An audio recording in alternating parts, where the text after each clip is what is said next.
working on shorts, I've learned a lot and gradually prepared myself to take on a much more ambitious project and to scale up.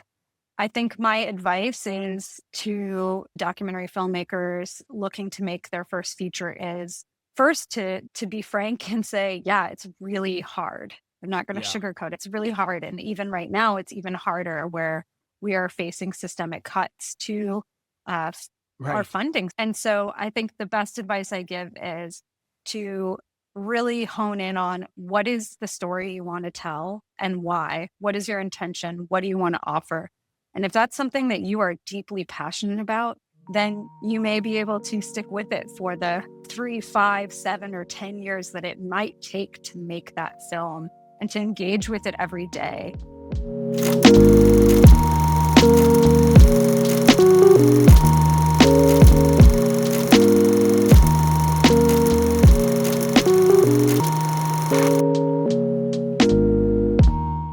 Good afternoon, Sasha Wortzel, director, producer, and editor of the award-winning film River of Grass. How are you today? Doing great. Yeah, glad to be here with you. I'm thrilled you're here. One of the things that I took away, so many things that I took away from the film, it's a great film, but the one that I want to highlight right away is that it felt like Florida. The sound was right. A lot of the scenes felt like what I would feel like going into Florida, and I feel like so many documentaries miss out on that. They don't give you a sense of place. It's like all over the map, but this film feels like Florida. Was that intentional? Was that something that you knew going in? Okay, I it's a film about I think the log line for it is an ode to the Florida Everglades, past and present, but it feels like Florida. Is that intentional? Yes, thank you. That is the highest compliment I think I could get about this film is that you felt, yeah, as if you were there. You felt a real strong sense of place. And the the main character of this film is the Everglades, and it was really essential to uh, film the landscape not as backdrop and simply background, but Right. as foreground, the Everglades as a character, and to film the landscape with the same respect and dignity that I would any subject or participant in the film. And I find sound to be such an important part of filmmaking, and it's also a critical part of my visual arts practice. And so I spent a lot of time throughout the production process just recording, making field recordings of the landscape and really wanting to bring in and transport us as if we were there to really have it feel immersive as much as possible. That's awesome, and you succeeded. So, the film is also told through the prescient writings of Marjorie Stoneman Douglas. Where did you find that footage, Sasha? Is this, like, phenomenal and it's laid in, like, in a great way, like, it's not disruptive to be watching footage from 30, 40, 50 years ago? You did a great job with it. Thank you. So the footage of Marjorie Stoneman Douglas, that archival footage, it's two interviews, both shot in the 1980s when she was in her 90s. And it all comes from this archive in Miami called the Wilson Archives, which is an amazing resource related to South Florida history. Incredible resource. And I say in the dream that after this hurricane that hit my home, that Marjorie came to me in a dream. And that's true. I was already beginning to make this film, filming with participants, planning to put verite footage and conversation with Marjorie's Right. incredible book, which is still considered one of the like, key resource guides to the Everglades today. Um, and yet then Marjorie came to me in a dream and told me that she wanted to be in the movie too, because people had forgotten about her and her legacy, really had become associated with the unfortunate, really devastating shooting that took place in Parkland, that was named after her. And I woke up from the dream. I started doing some research. I found a small clip where Douglas was saying things that felt so resonant with today, even though this interview had been filmed many, many decades before. And that's when I knew I needed to try and find the dailies, the raw footage. And once I had that, it was just very clear that would be woven into the film. And you did a great job with it, Sasha. There's so many sentences that stuck with me. I remember and this is separate from Marjorie, but you interviewed park ranger, I think, and they said, "The more you know about the place, the louder the whispers become," and that has stayed with me. What kind of interview skills did you bring to be able to get those kind of quotes out of like a talking head? Like normally you see the talking heads and all right, you can almost fast forward past it, but the ones that you had really brought a lot of promise and strength to the documentary. How were you able to get those kind of insights out of your interviewees? Thank you. I can't take too much credit for the park ranger Leon's incredible performance. He's a highly skilled storyteller who part of his job is to welcome and orient people from all over the world to the Everglades. And he was just a dream participant. Yeah, that's definitely one of my favorite moments in the film as well. And everyone really, it was interesting trying to figure out who to include in the film. I first started with a artist residency in the Everglades National Park back in 2017, and that's when I arrived with the intention to make a documentary film that would explore the Florida Everglades, their history, their ecology, their cultural significance. I was reading Douglas's book, and then I just started meeting people. Sometimes I was reaching out through a cold call, other times a participant was introducing me to someone else. And I just got to essentially join a bunch of adventures and to have conversations with people in the Everglades while they were out there doing what they do, whether that be this mother-daughter team who are out looking for pythons. That conversation that's in the film with Donna Khalil unfolds while we're riding around on her truck through the Everglades at night. Or this incredible family, the Stokes, who so generously let me come out on their stone crab boat for, I think, what became like a 14-hour adventure the day they were pulling up the stone crab traps on the first day of the season. So a lot of those conversations, I think they feel different than a traditional sit-down interview because they're verite 100%. and they're happening as we are on the ground with people either doing what they do for their livelihood or like Betty Osceola, walking the Everglades, organizing these prayer walks that people from all walks of life are invited to join and are walking silently through the Everglades, being invited to really witness the environment and listen in a deeper way. So cool, Sasha. So on your website, you have your focus as, and I'll quote, specifically attends to sites and stories systemically erased or ignored from these regions and Florida, New York histories. That seems like that's a hard task to take on, and not something like when a kid wants to get into filmmaking that they would say, "Oh yeah, I want to take on the untold stories." So can you walk me through how you went into I want to get involved in filmmaking, and for you, it's interdisciplinary art. You have art that you've painted at a variety of different museums. So I imagine it's not just filmmaking, but how do you get from wanting to go into art and filmmaking to wanting to tell those hard stories? I think the process for me really begins with a strong interest in history and a sense of place, which I think is evident in this film, River of Grass. Yep. And with an interest in archives and whose stories get recorded, written down, and which ones are left out or sometimes systematically excluded. And so all my projects start with research in the archive, sometimes working with the materials that I find, like those incredible interviews with Marjorie Stoneman Douglas, or sometimes being really aware of what I'm not finding. And that sort of prompted me to then go out to places and get in the field with my camera and film or to write in conversation with those archives. And so I'm often bringing together the material archival research or the gaps in the archive with my own material. And I'm often working in a way where it's all about cinema at the end of the day. The intention is to make a film that we will sit down in the cinema and watch together collectively, which is such an important experience that has unfortunately been on the decline.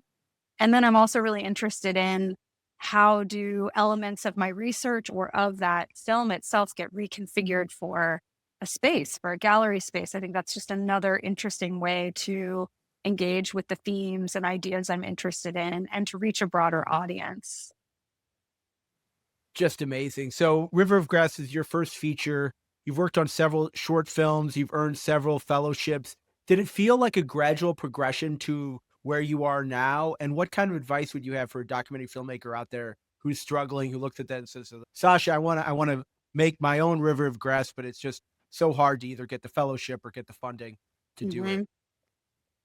Yeah, I do think it did feel like a natural progression. I think working on shorts, I've learned a lot and gradually prepared myself to take on a much more ambitious and project and to scale up.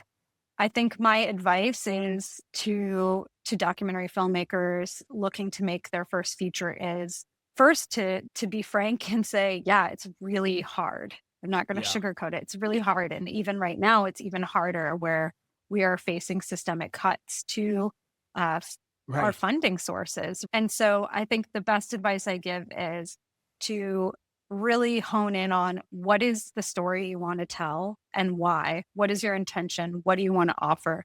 And if that's something that you are deeply passionate about, then you may be able to stick with it for the 3, 5, 7, or 10 years that it might take to make that film and to engage with it every day and to apply to grants, to apply to residencies, to apply to filmmaker labs and not get so discouraged when you're receive tons of rejections.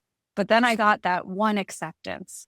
And then that led to maybe one more. And then I got a bunch of Yeah. rejections again. But then I got 3 acceptances. And it's a slow crawl. And Right. so that is my main advice is to just not let those rejections define your self-worth or the value of your project, and just to keep pushing forward on the daily and to take breaks when you need. And so, good news is you did win a jury prize at Hot Docs recently for this film. Congratulations on that, Sasha. How do you see film festivals as part of that? Like, when you go to a film festival, are you going there to meet other filmmakers? Are you going there to help find funding for your next project?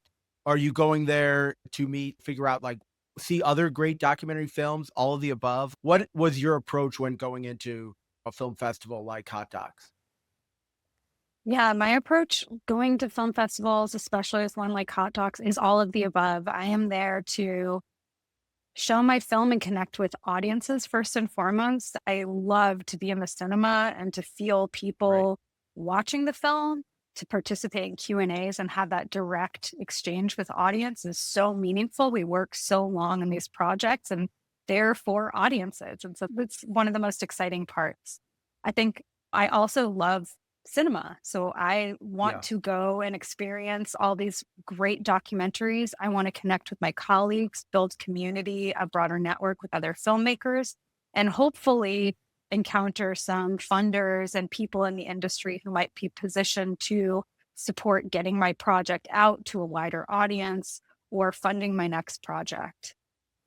I love that, and I know it's hard for people out there, and it's hard to hear this, but, like, keeping that positivity even though you had rejections, had things happen, I think is so important. It got you to where you are now, award-winning film, a fantastic film. You're able to really dive down and do so many great things with it, but it came through this resilience that you had of pushing through and then not giving up. I'm sure you could talk about countless times in which it would have been easy to been like, "I guess that's it for this project. It's not gonna happen." Yeah, there were plenty of days where you think, oh, it's not going to happen. I'm not going to get the funding, or Right. you're stuck creatively and you're like, how am I going to ever finish this and solve this?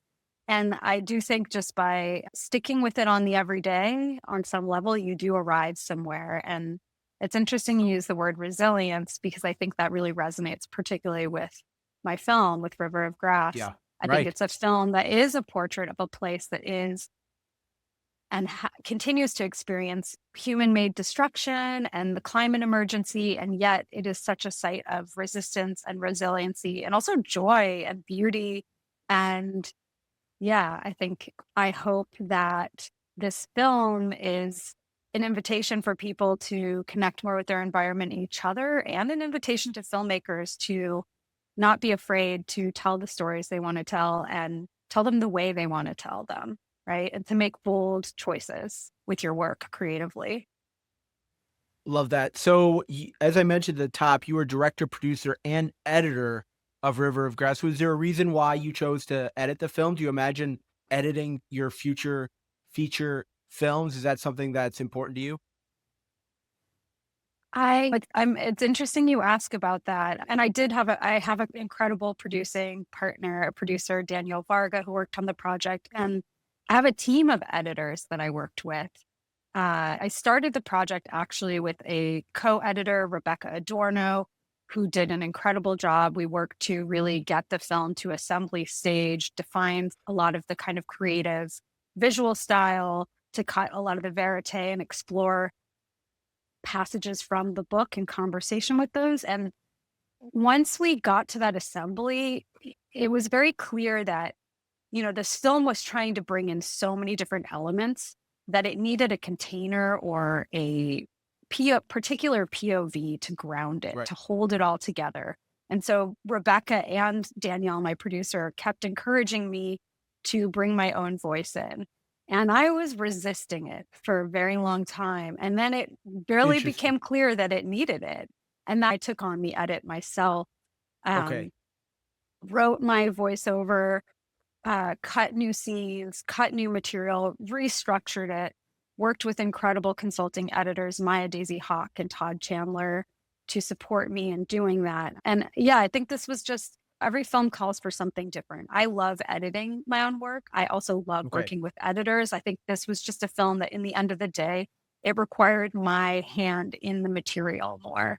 And I'm glad I caved in and relented and 100%. finally decided to include my voice and to take on the edit. But the voiceovers had to be so hard, right? Like, I imagine every time before a podcast, I write, like, a little script of, like, words that I'll read, and, like, I end up messing it up, like, 5, 10 times. Like, you did a perfect job of making it sound, like, not harsh, like, you're not, like, sitting there yelling about something or scolding somebody, but it's not like a, "We're here in the Everglades." You managed to get the tone down perfectly in the film. Was that expected? Was that something that you had to put a lot more work into to get that tone right, or were you able to just knock it off right away of getting the voiceovers right? It took a long time to get the Yeah. voiceover right. And I think that what really worked for the voiceover in this particular film is that it's a lot about memory and remembering and our associations with place. And so in the writing process, I really leaned into my own personal memories with this landscape growing up there in the greater Everglades region. I spent time I had an artist residency that gave me the space and support and time to write and think. And I was often just waking up in the morning and writing for an hour or two, or sometimes less time, and sometimes just stream of consciousness, and then culling back through to find pieces.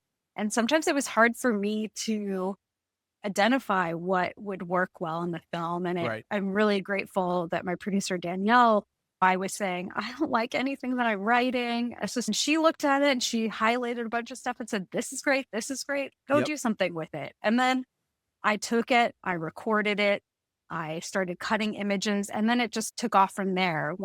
I figured out, okay, this is working, then I could continue building from there.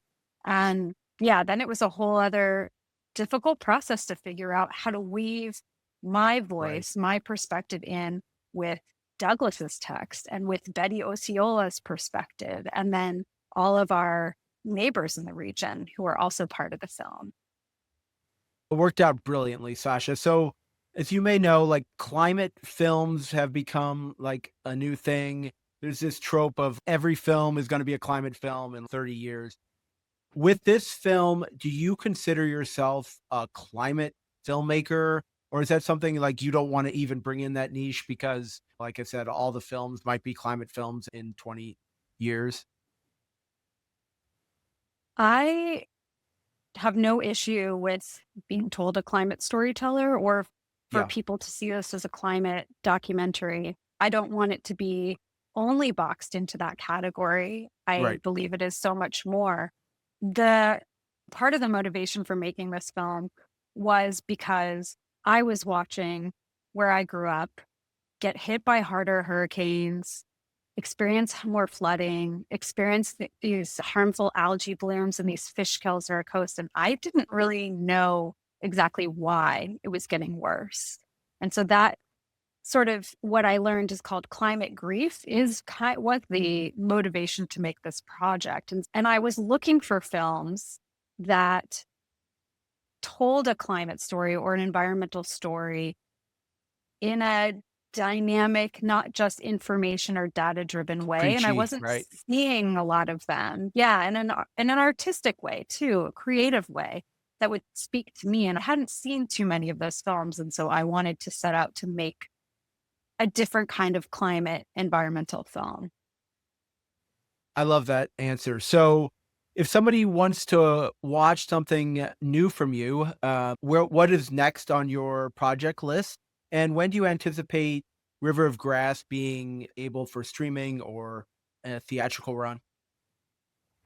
We are still just newly starting our festival run, so Okay, we have no plans currently for streaming, although that will happen in the future, maybe next year. So next up, we're taking the film to Philadelphia, to DC for nice. DC Docs, and we'll also be announcing a West Coast premiere soon. So that's, I guess, the best way to find out about future screenings and catch the film is to follow us on Instagram at River of Grass Doc or to sign up for a newsletter on our website, riverofgrassfilm.com. And as far as next projects, I'm really thinking a lot about the kind of next phase of this one, the Okay. distribution plan.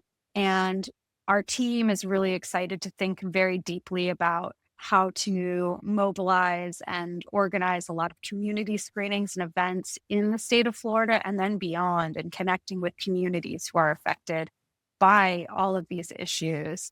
And simultaneously, I'm working on completing a body of artworks that relate to this film in the Everglades. And I'm dreaming up a sort of live immersive performance version of the Ooh, film. nice. I think the through line, if somebody listens through this conversation, is that you have to be extraordinarily intentional about what you create. Like, you didn't just come off one day and be like, "Oh, I'm just gonna create River of Grass, and it's gonna be great, and I don't really have a connection to it." This was, like, deeply felt. You spent a lot of time in the archives doing it, and I feel like that's the way forward for a documentary filmmaker to be successful. That's the advice of, don't go into this unless you have a passion that you're willing to give a significant amount of your time, money, blood, sweat, and tears to make happen. Yeah, absolutely. You have to really love what you're doing, love the material. And I think for me, I tend to focus on stories or working with communities and places in which I'm already embedded and already have a connection.